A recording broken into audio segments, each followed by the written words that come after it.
paz e a graça do Senhor Jesus Cristo esteja sobre você e sobre sua família. Seja muito bem-vindo ao meu e ao seu canal Bíblia e Teologia. Se essa é a primeira vez que você passa no nosso canal, se inscreva, não custa nada. E você que já é nosso amigo, já é nosso seguidor há muito tempo, não se esqueça de conjugar os 3 verbos: curta, compartilhe e comente, porque você fazendo isso, mais uma vez eu digo, você estará junto comigo levando a palavra de Deus. E hoje vamos continuar falando sobre os 7 Eu Sou de Jesus. E hoje estaremos falando que Jesus é a porta, a única porta que dá acesso à nossa salvação. Fique conosco, sem mais delongas, vamos para o vídeo.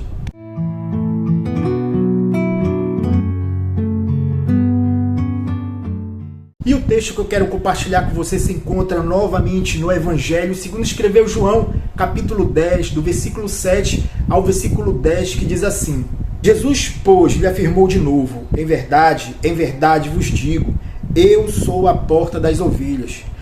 Todos quantos vieram antes de mim são ladrões e salteadores, mas as ovelhas não lhes deram ouvido. Eu sou a porta. Se alguém entrar por mim, será salvo. Entrará e sairá e achará pastagens. O ladrão vem somente para roubar, matar e destruir. Eu vim para que tenham vida e a tenham em abundância. Eu sou a porta. Aqui Jesus usa a metáfora da porta. E qual é a importância da porta para nós? Muita. Imagine um mundo onde as repartições, onde os lugares não tivessem porta. Imagine a sua casa sem porta, o seu trabalho sem porta, as igrejas, as repartições, as escolas. Certamente o mundo seria muito difícil para nós. E qual é o objetivo, o propósito das portas, Gilberto? Jesus mesmo diz. No versículo 9 ele fala: entrará e sairá. Esses são os 2 principais propósitos das portas. Elas nos dão a entrada ou a saída de algum lugar. Metaforicamente, também podemos dizer que a porta é um símbolo de oportunidade. Quem nunca ouviu falar daquela frase: hoje se abriu uma porta de emprego para mim, hoje se abriu uma porta de mudança também para mim, hoje estarei me mudando do Pará para o Rio Grande do Sul. Ou seja, a porta ela tem vários significados, mas nesse texto, o que significa Jesus dizer eu sou a porta? Eu quero destacar 2 propósitos ou 2 significados. A porta ela dá um acesso. E segunda, a porta também simboliza uma oportunidade. No Antigo Testamento, várias vezes a porta ela traz um significado muito especial de acesso à presença de Deus. Veja lá em Gênesis, capítulo 28, 10 a 12 e 16 e 17, que diz assim: Partiu Jacó de Berseba e seguiu para Harã. Tendo chegado a certo lugar, ali passou a noite, pois já era o sol posto. Tomou uma das pedras do lugar e fez o seu travesseiro e se deitou ali mesmo para dormir. E sonhou, e eis que na terra uma escada, cujo topo atingia o céu, e os anjos de Deus subiam e desciam por ela. Versículo 16 e 17. Despertando Jacó do seu sono, disse: na verdade, o Senhor está neste lugar e eu não sabia. E temendo disse: quão temível é este lugar! É a casa de Deus, a porta dos céus. Essa passagem da Bíblia ela foi interpretada pelo próprio Senhor Jesus no capítulo 1 do Evangelho de João, que diz assim: e acrescentou: em verdade vos digo, que vereis o céu aberto e os anjos de Deus subindo e descendo sobre o Filho do Homem. Jesus interpretou a experiência de Jacó tendo aquele sonho de uma escada que tocava a terra, mas também subia o céu, como ele próprio, Cristo Jesus, é a escada.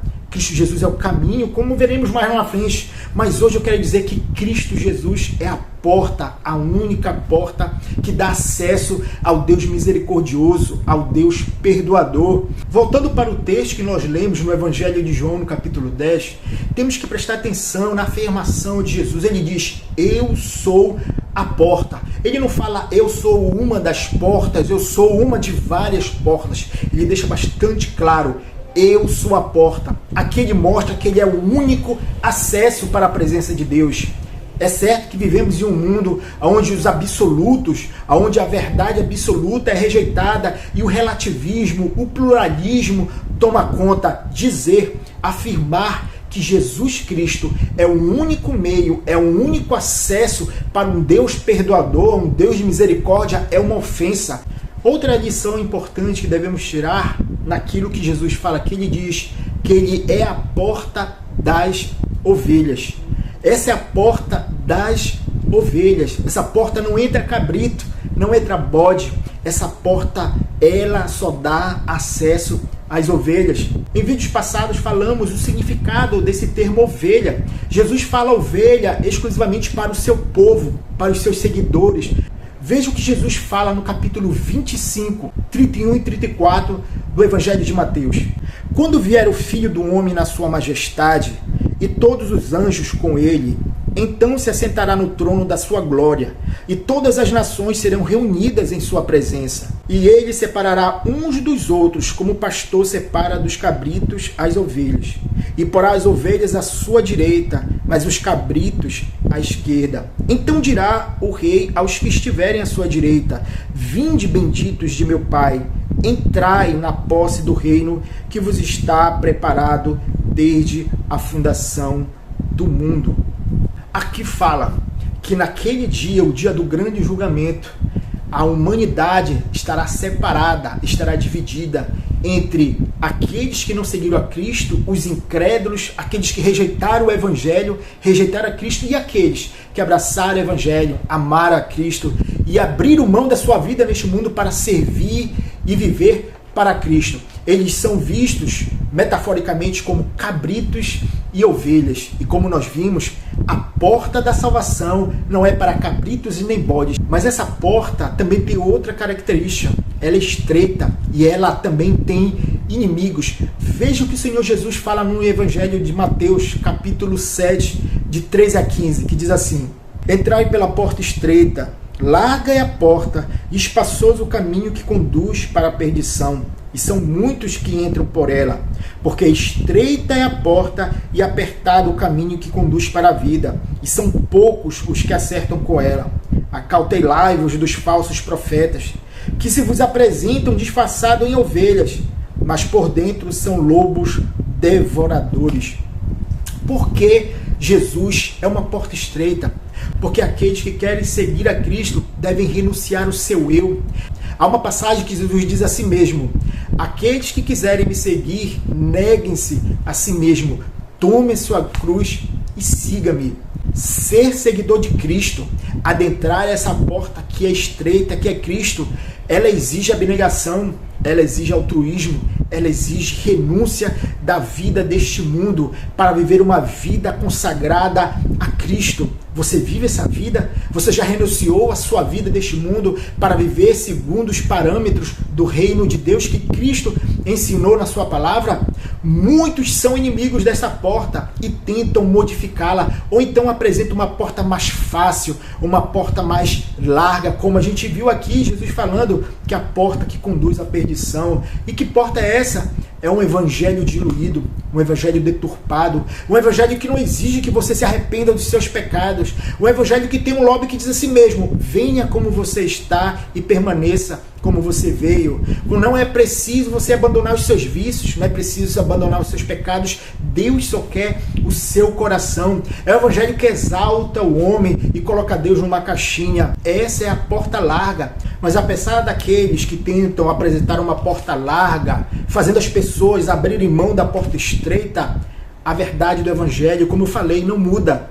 A única porta que dá acesso a Deus é Jesus Cristo. Veja o que diz lá em Efésios capítulo 2, versículo 18, nas palavras de Paulo: porque por ele ambos temos acesso ao Pai em um Espírito.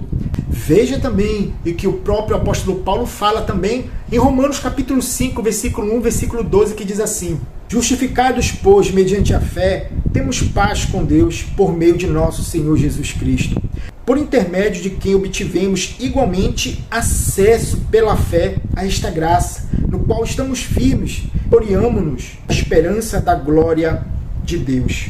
Ainda que muitos se ofendam, podemos dizer que não há outro meio. O próprio Paulo deixa isso claro lá em 2 Timóteo capítulo 2, versículo 5, quando ele diz: há um só Deus e um só mediador entre Deus e os homens, Jesus Cristo, homem. Cristo é o único meio. Ele foi posto como reconciliador entre Deus e aqueles que estavam perdidos. Pedro também, quando é confrontado pelos fariseus e saduceus, tentando impedir que ele pregasse em nome de Cristo, Pedro testifica fielmente, cheio do Espírito Santo, que somente através de Jesus o homem pode encontrar o perdão de Deus. Em Atos 4,12 diz assim: e não há salvação em nenhum outro, porque abaixo do céu não existe nenhum outro nome dado entre os homens pelo qual importa que sejamos salvos. Ele é a porta, por ele entramos e saímos. Mas o que significa isso quando Jesus diz entrará e sairá? Eu posso explicar isso por uma palavra: igreja. A palavra igreja no grego, eklesia, significa aqueles chamados para fora. Todos aqueles que aceitam a Cristo como Senhor e Salvador, entregam a sua vida, abrem a mão da sua vida passada para viver para a glória de Cristo, eles saem do mundo, do reino das trevas e entram em um novo reino, o reino de Cristo. É por isso que Paulo diz lá em Colossenses capítulo 1, versículo 13, assim: ele nos libertou do império das trevas e nos transportou para o reino do Filho do seu amor. Entrar pela porta significa mudança de posição, mudança de status.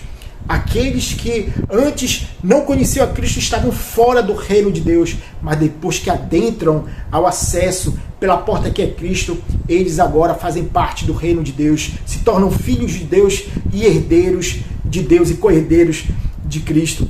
Essa porta ela é oportuna. Essa porta traz a oportunidade de perdão. Essa porta traz a oportunidade de comunhão com Deus verdadeiro. E essa porta continua aberta.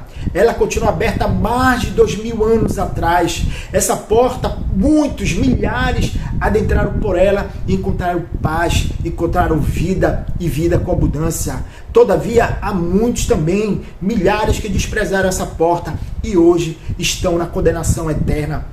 Qual será a sua atitude diante desta porta que é apresentada para você hoje? Um dia essa porta se fechará, e isso fica bastante claro em Mateus capítulo 25, quando Jesus fala sobre a parábola das 10 virgens, que diz assim: então se levantaram todas aquelas virgens e prepararam as suas lâmpadas. E as nécias disseram às prudentes: dai-nos do vosso azeite, porque as nossas lâmpadas estão se apagando. Mas as prudentes responderam: não, para não nos falte a nós e a vós outras. Ide antes aos que vendem e comprai-o. E saindo elas para comprar, chegou o noivo. E as que estavam apercebidas entraram com ele para as bodas, e fechou-se a porta. Mais tarde chegaram as virgens nécias, clamando: Senhor, Senhor, abra-nos a porta. Mas ele respondeu: em verdade vos digo que não vos conheço. Vigiai, porque não sabeis o dia e nem a hora. Jesus fala essa parábola sobre a sua vinda. Muitos estarão desapercebidos, muitos estarão vivendo a sua vida no mundo e procurarão entrar por essa porta, porque a palavra do Senhor hoje é: rejeitem as portas fraudulentas, rejeitem as portas enganosas, as portas largas, e se dediquem, se esforcem por entrar na porta estreita, na porta que é Jesus Cristo. Você tem adentrado essa porta? Que tipo de porta você tem entrado? Jesus Cristo é a porta. Que essa palavra entre no seu coração, que essa palavra venha produzir frutos, frutos de mudança, frutos de arrependimento, frutos que levem o nome do Senhor a ser glorificado. Muito obrigado por você ter ficado conosco. Não se esqueça, curta, compartilhe, se inscreva e que você venha ser abençoado por Deus em nome de Jesus Cristo. Amém.